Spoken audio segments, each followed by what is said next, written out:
मूर्तिजापूर बस स्थानकात दोन आतंकवाद्यांनी दोन प्रवाशांना ओलीस ठेवलं असल्याची माहिती शहर पोलीस स्टेशनला मिळताच ठाणेदार अजित जाधव यांनी उपविभागीय पोलीस अधिकारी मनोहर दाभाडे यांना माहिती दिली।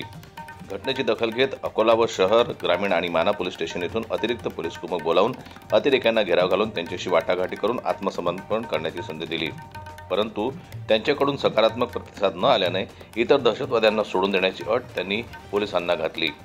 इतर दहशतवाद्यांना सोडणे शक्य नसल्याने पोलिसांनी केलेल्या गोळीबारात एक अतिरेकी ठार झाला तर एकाला जिवंत पकडण्यात पोलिसांना यश आलं। जिवंत पकडलेल्या दहशतवाद्याला ताब्यात घेऊन पोलीस असलेल्या दोन प्रवाशांची सुटका केल्याची माहिती उपविभागीय पोलीस अधिकारी मनोहर दाभाडे यांनी माध्यमांशी दिली।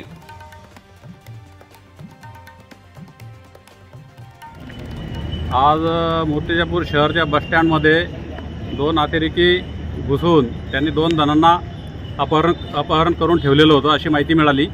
त्या माहितीच्या आधारे आपण सर्व पोलीस स्टेशनचा स्टाफ बोलवला, अकोला येथून RCP आणि QRT बोलवली आणि त्यांच्याशी वाटाघाटी करण्यासाठी आपले मूर्तिजापूर शहरचे पोलीस स्टेशनचे PI यांना पाठवलं, परंतु त्या वाटाघाटी काय मान्य झाल्या नाहीत, कारण त्यांचं म्हणणं होतं की आमच्या बाकी अतिरेक्यांना सोडवा, तर ते सोडणं योग्य नसल्यामुळे त्या वाटाघाटी आपण मान्य केल्या नाहीत आणि त्यांच्यावर अटॅकची कारवाई केली। त्या अटॅकमध्ये एक अतिरेकी ठार मारला, एकाला जिवंत पकडलं आणि दोन्ही त्या अपहरण झालेल्या दोन्ही यांची सुटका केली।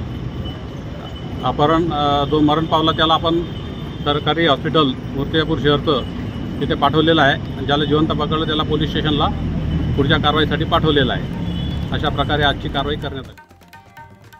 पहलगाम अतिरेकी हल्ल्याच्या पार्श्वभूमीवर व भविष्यात अतिरेकी हल्ले आणि तत्सम घटना टाळण्यासाठी पोलीस विभागातील कर्मचाऱ्यांचा सराव घेत असताना त्याच धर्तीवर मूर्तिजापूर बस स्थानकावर गुरुवारी सायंकाळी मॉक ड्रिल राबवण्यात आली। या मॉक ड्रिलमध्ये श्वान पथक, अकोला, मूर्तिजापूर शहर, ग्रामीण व माना पोलीस स्टेशन कर्मचारी सहभागी झाले होते। भविष्यात अशा घटना घडल्या तर ती घटना कशी हाताळायची यासाठी पोलिसांकडून अशा सराव कवायती सातत्याने राबवल्या जात असतात।